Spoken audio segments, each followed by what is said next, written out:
Sin embargo, queremos cerrar, hermanos, tomando tiempo el día de hoy para ver algunos enemigos de la paz mental, de la salud mental. Cuáles son aquellas cosas con las que los creyentes, las personas en general, pero también los creyentes, sobre todo a propósito de esta serie de mensajes, batallamos, ¿no? Cuáles son aquellos enemigos de nuestra paz mental. En la Biblia nosotros encontramos que la fragilidad de los hombres y mujeres que sirvieron a Dios están allí en las páginas de la Escritura.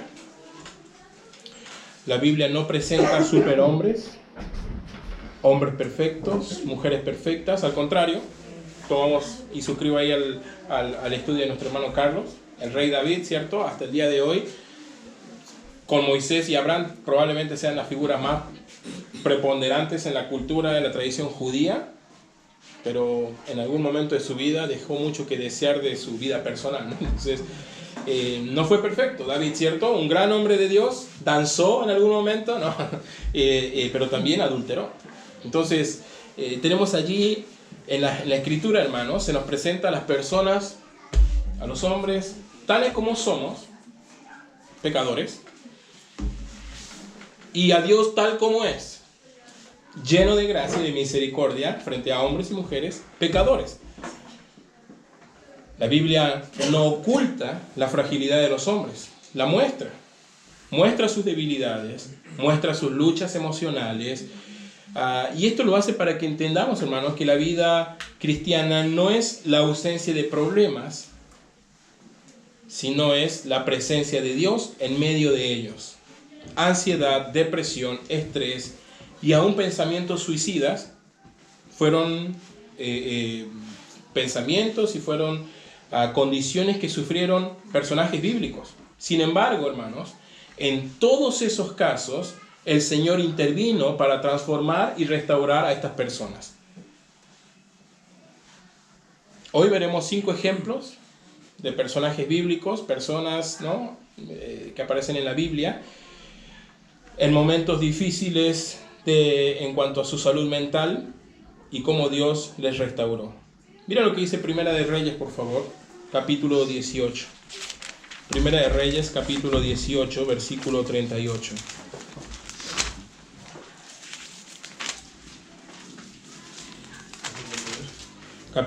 Primera de Reyes, capítulo 18, verso 38. Aquí en este libro, en esta parte, hermanos, se nos habla del profeta Elías. Y una de las mayores victorias que podamos tener registro, ¿cierto? De un profeta y de Dios aplastando y derribando ídolos. Se presenta este desafío entre Elías y los profetas de Baal. Se presentan ahí diferentes situaciones para probar el poder de Dios. Capítulo 18, verso 37 dice: Respóndeme, Jehová, respóndeme, para que conozca este pueblo que tú, oh Jehová, eres el Dios y que tú vuelves a ti el corazón de ellos. Ellos dijeron: si tu Dios existe, a ver, que caiga fuego, ¿no? Entonces, si es verdad, ¿no? Y pusieron allí un holocausto, pusieron unas cosas y clamó, ¿cierto? Por favor, entonces, haz esto delante de estos profetas, ¿no? Versículo 38. Entonces cayó fuego de Jehová y consumió el holocausto, la leña, las piedras y el polvo.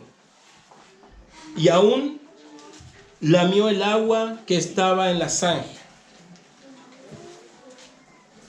Viéndolo todo el pueblo, se postraron y dijeron: Jehová es el Dios, Jehová es el Dios. Entonces Elías le dijo: prended a los profetas de Baal para que no escape ninguno. Y ellos los prendieron y los llevó Elías al arroyo de Sison, y allí fue el destino para estos falsos profetas, ¿cierto? Fue como un duelo épico de profetas, ¿no? Los profetas de Baal versus el profeta de Dios. Ellos dijeron: si Dios existe, bueno, que queme este holocausto. Pero para que no nos engañes, lo mojemos al holocausto, no lo pongamos allí, ¿cierto? Y aún así, versículo 38, bueno, Dios consumió todo esto con fuego del cielo.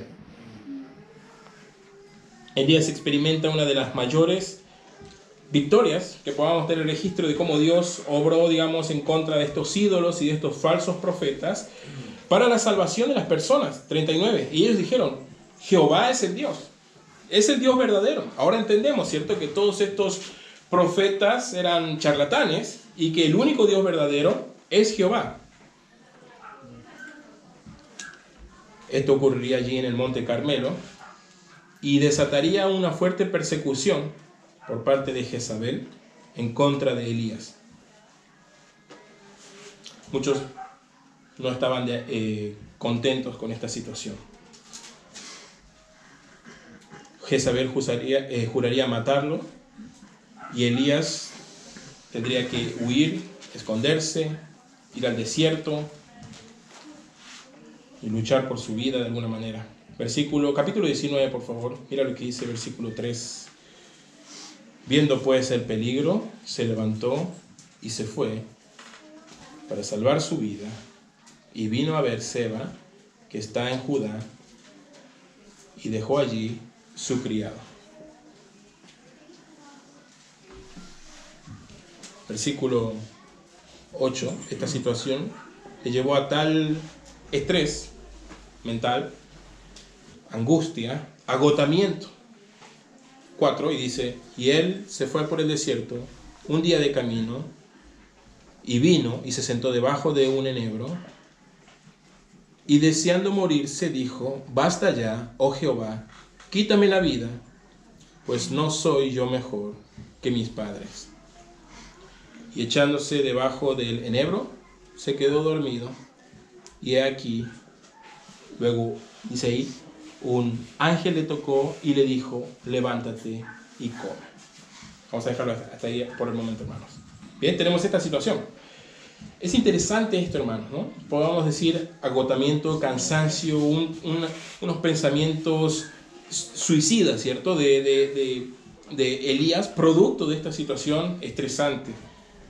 Lo curioso de esta condición es que ocurre inmediatamente luego de un momento de victoria.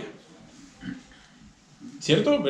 Capítulo 18, ¿cierto? Él vence a todos los profetas de Baal y poco ratito después, o pocos días después, se encuentra en esta condición.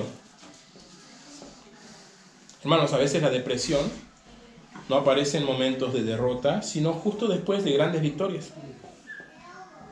Hay mucha gente sonriente, pero que en Argentina se dice así, disculpe hermano, la procesión va por dentro. Es como una expresión, no sé si se entiende, pero tiene que ver con conflictos internos, ¿no? Gente que aparenta exteriormente felicidad, pero por dentro están en depresión. O gente que aparentemente o evidentemente es exitosa profesionalmente, o tiene éxitos en su carrera profesional o en su negocio, otras cosas. Sin embargo, estas cosas, eso no garantiza cierta estabilidad mental o salud mental.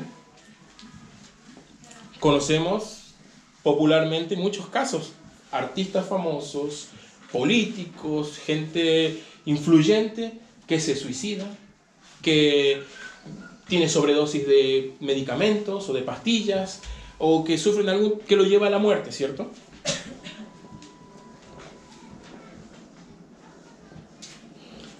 La depresión nuevamente no aparece, o muchas veces no aparece en momentos de derrota, sino después de grandes victorias. Justo después del subidón, y cuando ya todo está solo, quieto y callado, la persona cae en esta depresión. Cuando el cuerpo y también la mente y el alma están exhaustos, el agotamiento puede robarnos la salud y la paz mental. Elías, en este caso, versículo 4, con esta expresión tan fuerte que tiene, ¿cierto? Quítame la vida.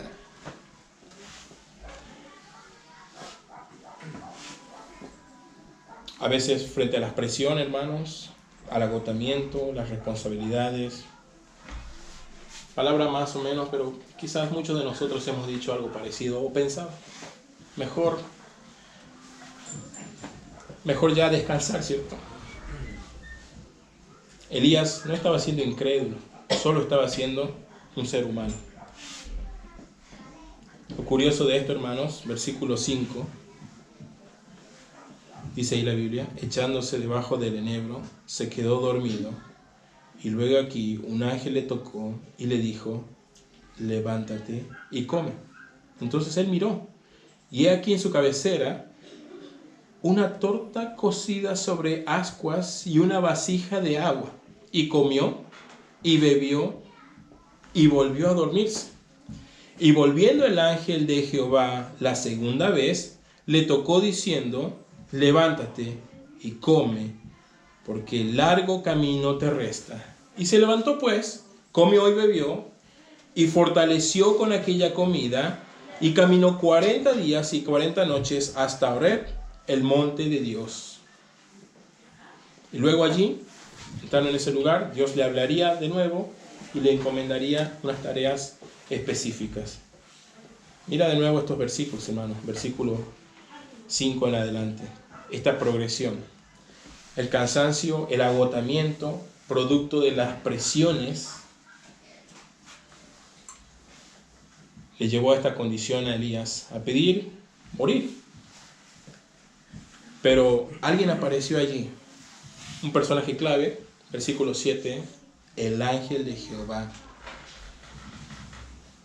Esto para los que han tomado discipulado aquí en Trinidad ya seguramente están familiarizados con este término, pero es una referencia a lo que se conoce como cristofanía o una aparición visible y corpórea de Cristo antes de su encarnación. Fue el Señor Jesucristo, hermano, versículo 7, quien fue al socorro, al rescate, a la ayuda de Elías. Dios no reprendió a Elías por su debilidad, sino lo alimentó, le dio descanso, lo fortaleció con su voz suave y su provisión, y él recobró las fuerzas. Cuando estamos en crisis, hermanos, cuando el agotamiento es tal que nos ha robado la salud mental, ahí, hermanos, Dios no nos abandona. Él provee descanso, Él provee sustento y dirección. Salmo capítulo 4, versículo 8 va a aparecer ahí en la pantalla. Salmo capítulo 4, versículo 8. Hermanos, aún los siervos más fieles, más importantes, más involucrados pueden quebrarse. Pero Dios es fiel, hermanos, para levantarlos y fortalecerlos y que retomen su misión. En paz me acostaré y asimismo dormiré, porque solo tú, Jehová, me haces vivir confiado. En algún momento, en otros domingos anteriores, tocando diferentes enfermedades mentales, o supuestas enfermedades mentales, hablamos sobre la importancia de esto, hermanos. El descanso, el sueño reparador, la rutina ordenada, la disciplina, como habló también nuestro hermano Carlos, ¿cierto?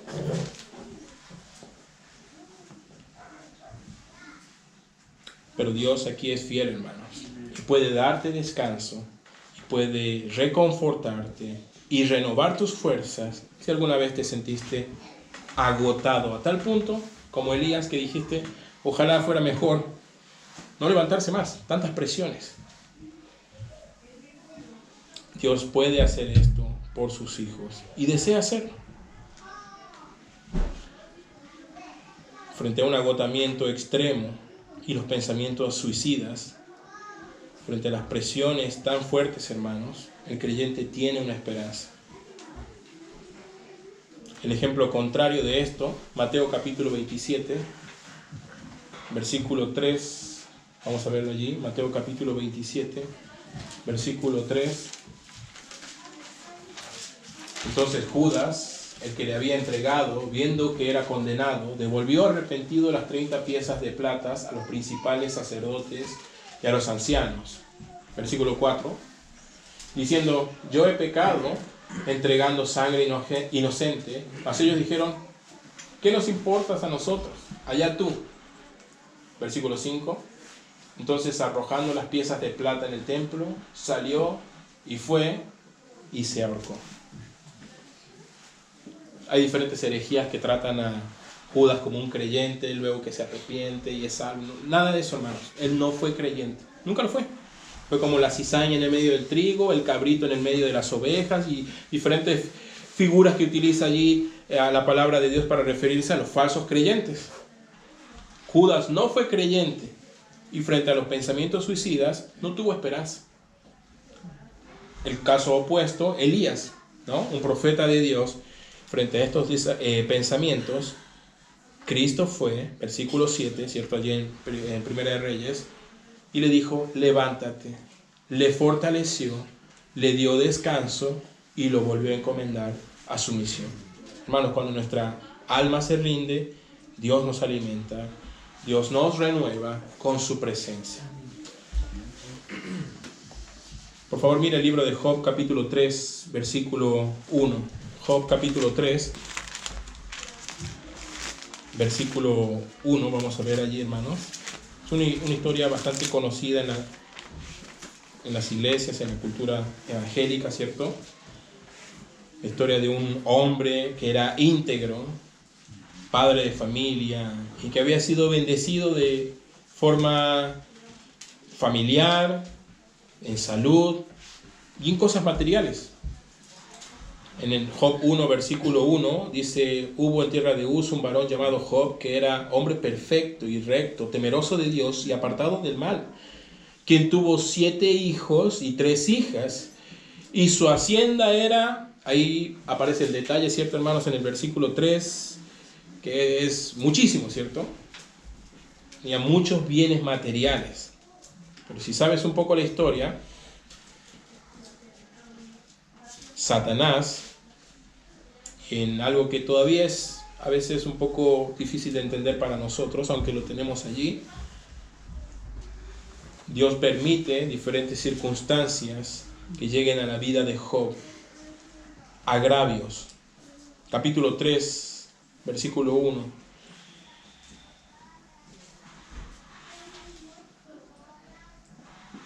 Perdón, mira lo que dice capítulo 2. Capítulo 2.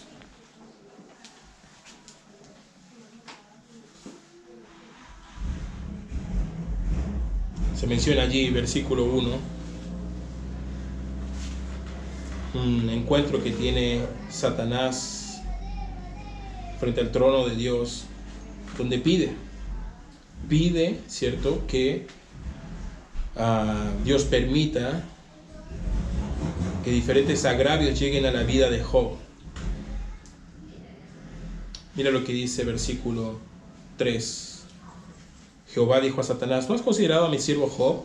Que no hay otro como él en la tierra, varón perfecto, recto, temeroso de Dios, apartado del mal, y que todavía retiene la integridad, aun cuando tú incitaste contra él para arruinar, para que lo arruinara sin causa.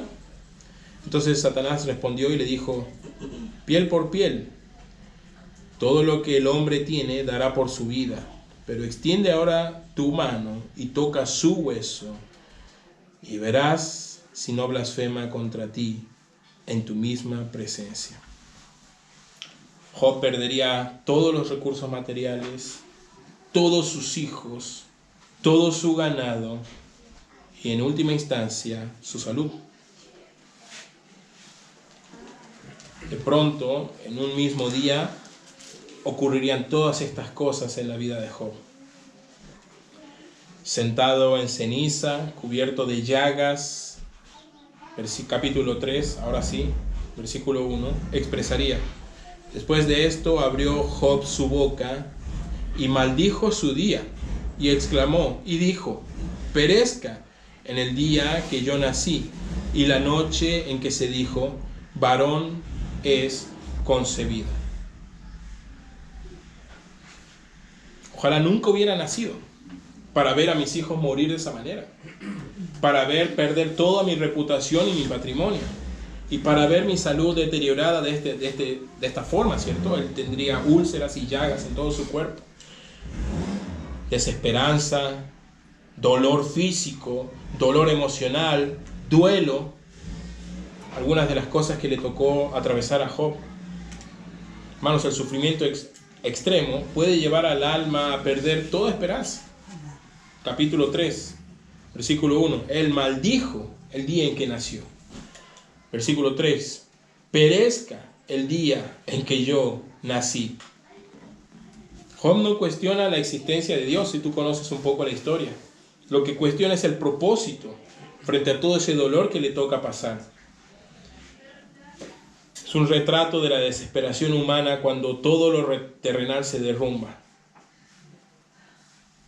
Sin embargo, hermanos, en medio de su lamento, Job aprendió a confiar en la sabiduría de Dios. Sería restaurado al final y bendecido el doble. Job capítulo 19, versículo 25. Job 19, 25. Mira lo que va a decir allí la palabra de Dios. Yo sé que mi Redentor vive y al fin se levantará sobre el polvo. Había muchas cosas que él no entendía. Y los amigos que tenía no colaboraban mucho con sus consejos para que él entendiera todo el propósito. Al final del libro, si tú sabes la historia, aparece Dios, ¿cierto? Y le dice, mira, hay muchas cosas que no sabes. ¿Dónde estabas tú cuando yo hacía las cosas? ¿Dónde estabas tú cuando creaba? Hay muchas cosas que desconoces, ¿cierto? Le enseñó Dios a confiar en que todo tiene un propósito, hermanos. Aunque Job desearía su muerte, en medio del quebranto, terminó diciendo, mi Redentor vive. Yo sé que mi Redentor vive. Job 42, versículo 10, por favor.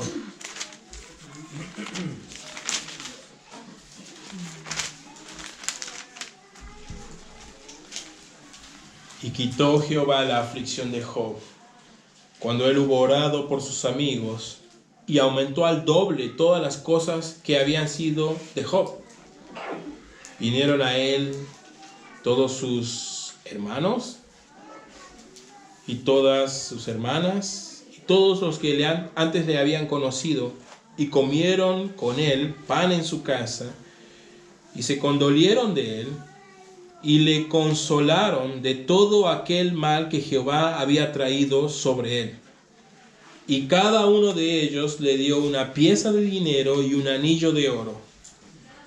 Y bendijo Jehová el postrer estado de Job más que el primero, porque tuvo 14,000 ovejas y 6,000 camellos y 1,000 yuntas de bueyes y 1,000 asnas, y tuvo 7 hijos y 3 hijas.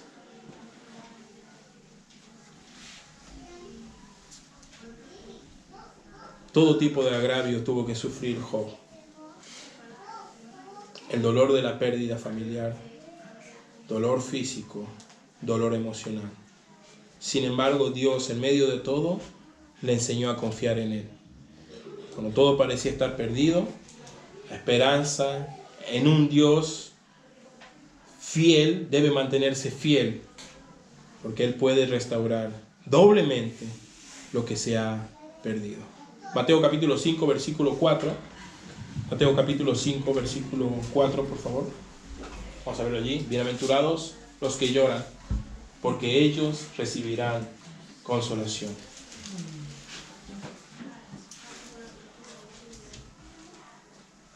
El agotamiento, el agravio, la angustia pueden ser también otro enemigo de la salud mental. Tomando un poco el ejemplo de nuestro hermano Carlos acerca del rey David. David vivió múltiples presiones, persecuciones de Saúl, rebeliones de sus hijos, traiciones, batallas y también pecados personales. En sus salmos, David refleja noches de insomnio, corazón angustiado, un alma abatida. Salmo capítulo 13, versículo 1, vamos a verlo allí. Salmos capítulo 13. Versículo 1, al punto que David preguntaría, ¿hasta cuándo, Jehová, me olvidarás para siempre? ¿Hasta cuándo esconderás tu rostro de mí? ¿Hasta cuándo pondré consejos en mi alma con tristeza en mi corazón cada día? ¿Hasta cuándo será enaltecido mi enemigo sobre mí? ansiedad, tristeza profunda, angustia, hasta insomnio.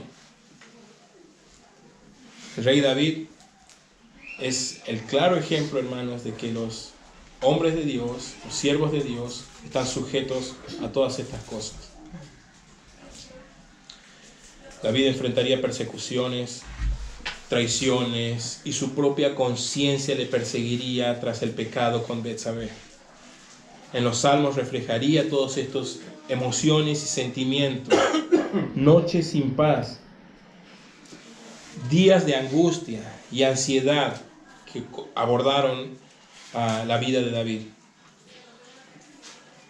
Hermanos, la ansiedad, la angustia, muchas veces es el producto de cargas acumuladas por la vida, demasiadas responsabilidades como padre, como hijo, como cónyuge, como hermano en la fe, como líder, como empleado, como jefe, temores, culpas, presiones, soledad.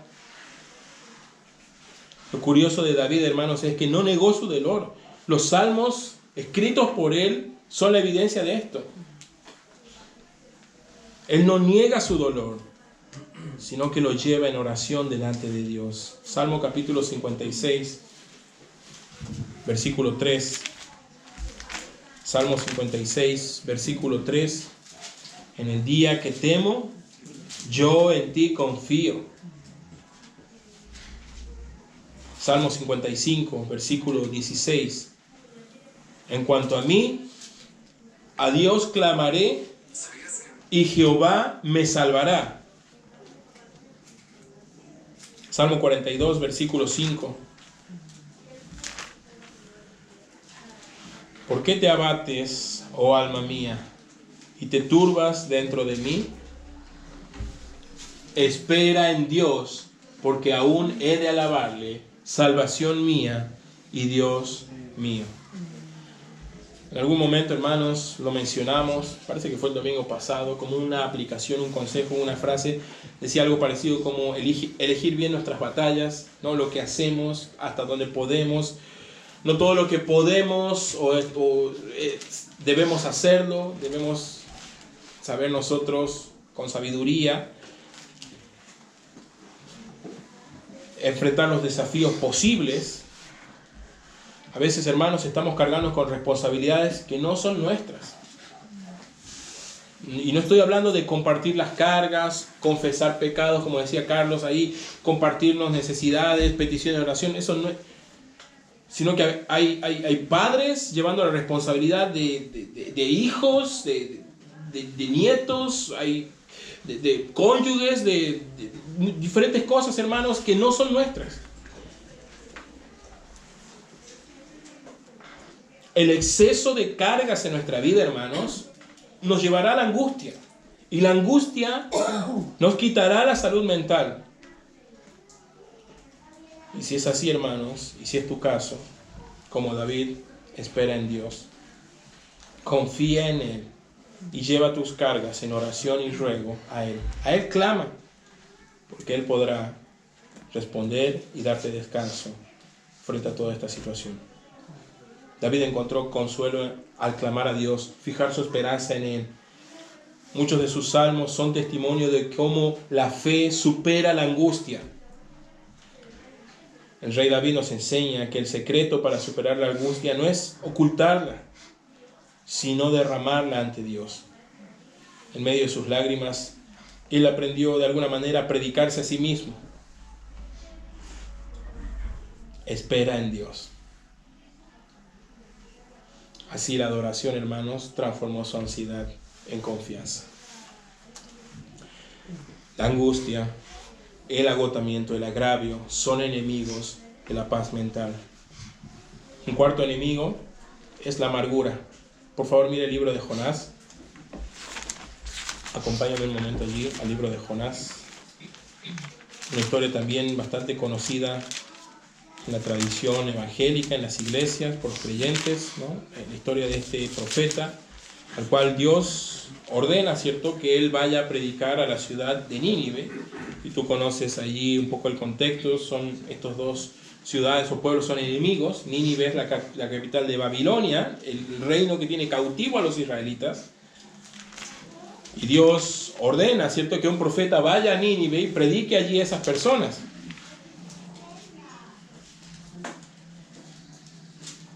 Jonás tenía tanto resentimiento para estas personas que cuando Dios le dice, ve a Nínive, él dice, ok, ¿cierto?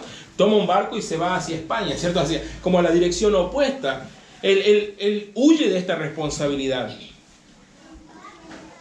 La ira para con este pueblo, la amargura, ¿cierto? El rencor frente a sus enemigos,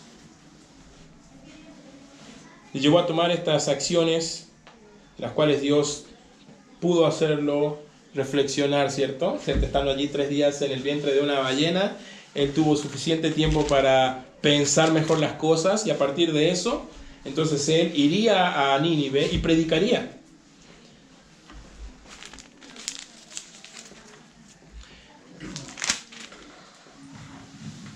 Por favor, mira lo que dice Jonás, capítulo 3, versículo 1. Vino palabra de Jehová por segunda vez, diciéndole, levántate y ve a Nínive, aquella gran ciudad, y proclama el mensaje que yo te diré.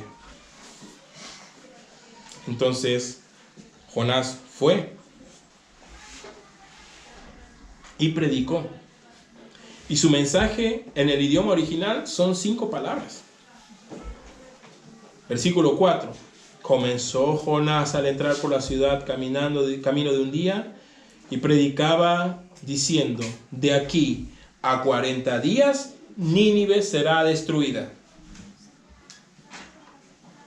Frente a esto, versículo 5, los hombres de Nínive creyeron a Dios frente a la inminencia y el temor del juicio, y proclamaron ayuno, y se vistieron de cilicio, desde el mayor hasta el menor de ellos. Esta expresión, hermanos, nos retrata el mayor avivamiento del que alguien pueda tener registro alguna vez. No hubo un mayor avivamiento que tengamos registro mayor del de Nínive. Todos los que tenían conciencia, del menor al mayor, versículo 5, se convirtieron al Señor. Uno diría, estaría feliz el profeta. Creyeron en su mensaje y Dios salvó a estas personas. Sin embargo, capítulo 4,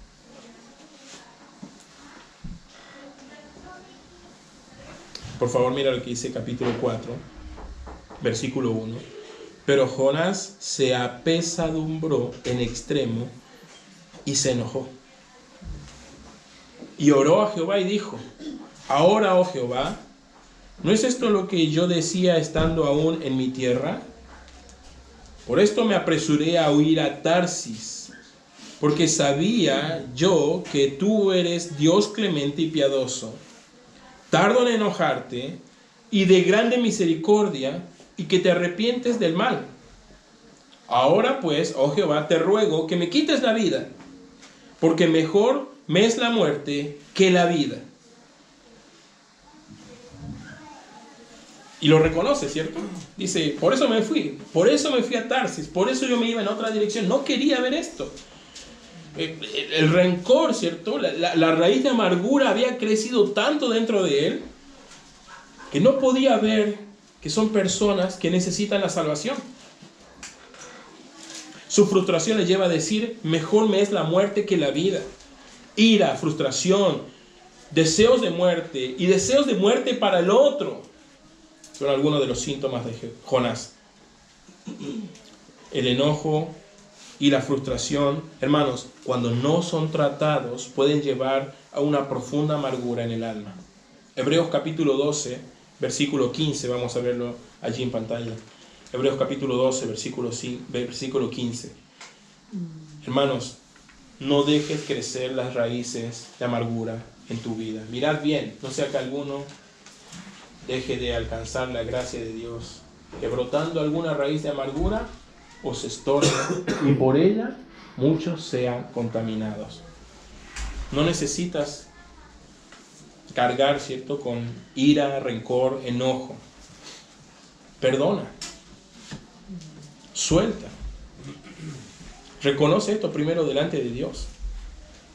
Jonás prefería morir antes que aceptar que su enemigo podía ser salvado también por Dios. Pero yo quería ver que caiga fuego sobre él. No pasó, Dios lo salvó. Dios confrontó a Jonás, versículos, por favor, 4. Jehová le dijo, ¿haces tú bien en enojarte tanto? Pregunta para todos, hermanos. ¿Haces bien en guardar rencor con las personas? ¿Con un hermano, con una hermana, un familiar? Hermanos, debemos cuidarnos de esto. Dios lo confronta y le mostró compasión, enseñándole a mirar con misericordia en lugar de amargura o ira. Somos muy prontos, hermanos, para juzgar y lentos para perdonar o ser misericordioso. Y Dios no lo es así con nosotros. Él juzgará un día, pero nos ha dado mucho tiempo a la humanidad de misericordia y de gracia antes de aquel día. Antes de mostrar juicio, muestra gracia, hermano. Muestra perdón, muestra misericordia. Cuando la amargura nos consume, necesitamos recordar que la gracia de Dios es más grande que nuestros deseos y que su plan es mejor. Por favor, mira lo que dice, versículo 5. Salió Jonás, acampó por allí, se sentó debajo de cierta sombra hasta ver qué acontecería con la ciudad. Él seguía incrédulo de esto, de que Dios podía haber salvado a estas personas.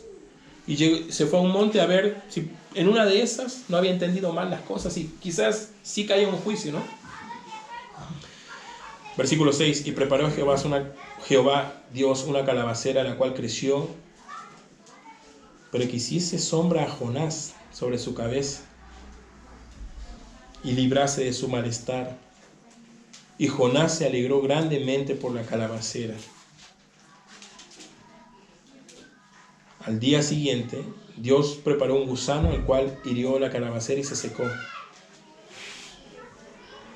Y al final, versículo 9, Dios le dijo a Jonás, ¿tanto te enojas por una calabacera? Y él dice, mucho me enojo, hasta la muerte. ¿No? Hay muchos Jonases en la iglesia, hermano. No en esta, ¿no? En las iglesias, ¿no? Pero muchas personas así, ¿cierto? Como son muy poco pacientes. Y Dios le diría por eso, versículo 10, tuviste lástima de una calabacera que se secó, pero no tienes lástima de, ¿no? Este es el razonamiento que hace él, ¿no? De las personas. 11, ¿no tendré yo piedad de Nínive, aquella gran ciudad donde hay más de 120,000 personas que no saben discernir entre su mano derecha y su mano izquierda y muchos animales? Y Jonás le hizo ver esta compasión selectiva que tenía, Dios le hizo ver esta compasión selectiva a Jonás, ¿cierto? La calabacera creció, le dio sombra y se secó, y él estaba enojado porque Dios la había secado. Pero no estaba feliz de que hubiera salvado a aquellas personas. Hermanos, la frustración puede amargar el alma, pero Dios puede redirigir nuestro corazón hacia la misericordia. La amargura, el agravio, la angustia, el agotamiento son enemigos de nuestra salud y nuestra paz mental. Y en última instancia, la aflicción. Mire el libro de Jeremías, por favor, capítulo 20. Jeremías, capítulo 20.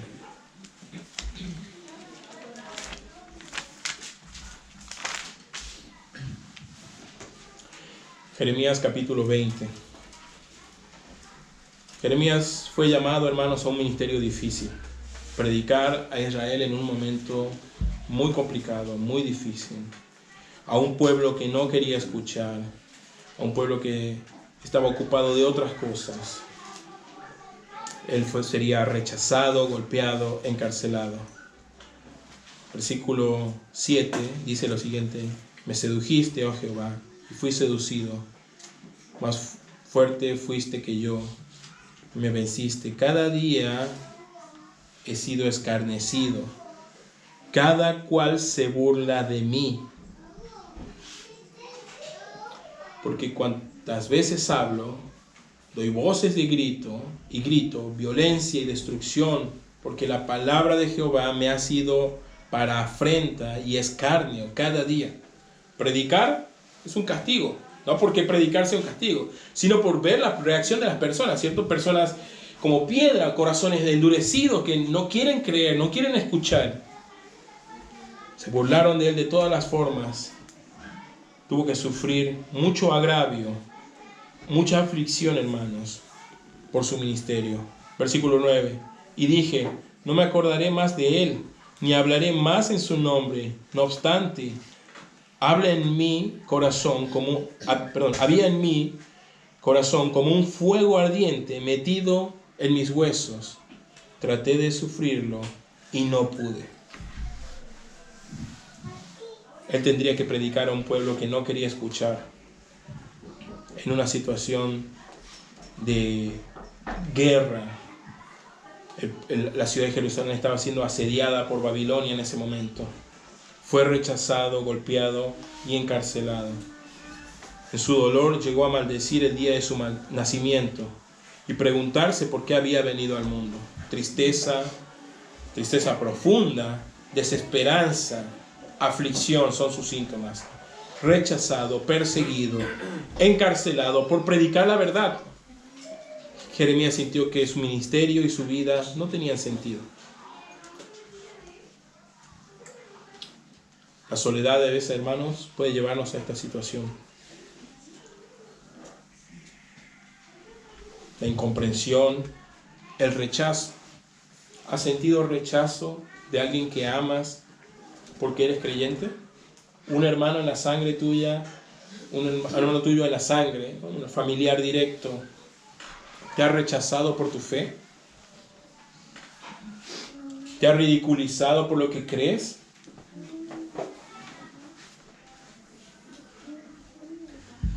Cualquiera de nosotros, hermanos, frente a tal rechazo, puede sufrir desánimo. Jeremías sintió que no tenía sentido ni valor predicar. Sin embargo, Dios fortalecería a Jeremías también, como lo hizo en cada uno de los ejemplos anteriores. Como dice el versículo 9, mostrándole que aquel ministerio y aquella palabra era como un fuego en su corazón. Versículo 9. Había en mi corazón un fuego ardiente metido entre mis huesos. Hermanos, aún en medio de esa lucha y de esas aflicciones, reconoció que la palabra de Dios era un fuego en su corazón y no la podía callar. A veces sentimos que no vale la pena hacer el ministerio, servir en la iglesia, servir a otros. A veces las personas pueden ser muy desagradecidas frente a nuestro servicio, hermanos.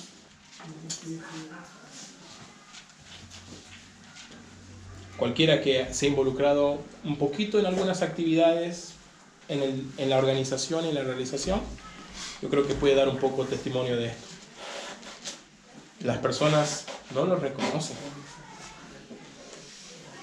A veces sentimos que no vale la pena hacer nada por las personas.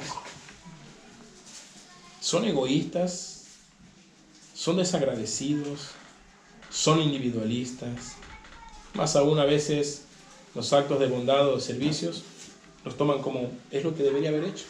¿Qué no dice ser un creyente? Sin embargo, debemos recordar, hermanos, que hay un propósito eterno con la misión que Dios nos ha dado. Y que Dios quiere la salvación de las personas, aún de nuestros enemigos, aún de los que nos rechazan. Por eso debemos seguir predicando, como un fuego también que nos consume a nosotros, hablar de Cristo a las otras personas. En cada uno de estos ejemplos, los hombres de Dios sufrieron aflicción, agravio, agotamiento. Ellos pasaron con angustia, depresión, pensamientos suicidas, pérdida de esperanza, soledad. Estos hombres atravesaron lo que hoy llamaríamos ansiedad, depresión, estrés o pensamientos suicidas. Y todas estas personas por un tiempo no gozaron de salud mental. Pero en cada uno de estos casos, hermanos, y como en las lecciones pasadas de cada domingo terminábamos diciendo hay una esperanza en Cristo, ¿cierto? No es un eufemismo. Hermanos, es verdad. Y estos casos son testimonios de estos. Cada una de estas personas que tuvieron problemas de salud mental, ansiedad, depresión, estrés o pensamientos suicidas, a cada uno de ellos Dios les restauró su alma y les trajo paz mental cuando no la había. La Escritura, hermanos, nos enseña que no estamos solos en nuestra crisis. Es el mismo Dios que está con nosotros y que quiere ayudarnos. El mismo Dios que tocó a Elías y le dijo, levántate, cuando estaba allí tirado, ¿cierto? O que ayudó a Job a entender el propósito del sufrimiento. O a David a entregar sus cargas a él y confiar y clamar en esperanza. O a Jonás a aprender que la misericordia de Dios es mayor y su gracia es mayor. O a Jeremías a enseñarle que si Dios nos ha dado una misión, debemos cumplirla, tengamos ganas o no. Cada uno de estos hombres es un testimonio fiel y vivo de que Dios puede traer paz mental y paz a nuestra vida. Hermanos, la depresión puede llevarnos a una condición muy lamentable, pero el final no es la depresión, porque si hay intervención divina, ese puede ser el principio de nuestra restauración. Cuando un hombre, una mujer toca a fondo en su vida espiritual, es un buen momento, hermanos, para dejar que Dios toque nuestro corazón y nos levante. La ansiedad, hermanos, puede vencernos cuando dejamos de mirar a Cristo y no miramos únicamente el problema. Pero si miramos al Salvador, hay esperanza. Hermano, la Biblia nos muestra que Dios no desecha a sus siervos quebrantados, sino que los fortalece y los renueva y los reencomienda a su misión para su gloria. Primera de Pedro capítulo 5, versículo 7. Hermanos, cuando la esperanza humana y las fuerzas humanas se apagan, se acaban y todo es oscuridad, la esperanza en Cristo puede ser esa luz brillante al final para salir de tal oscuridad, echando toda vuestra ansiedad sobre Él, porque Él tiene cuidado de vosotros. Esto no es un eufemismo, es verdad. Y Dios, hermanos, realmente puede ayudarte a tener paz mental y paz en tu vida. Vamos a orar, Padre.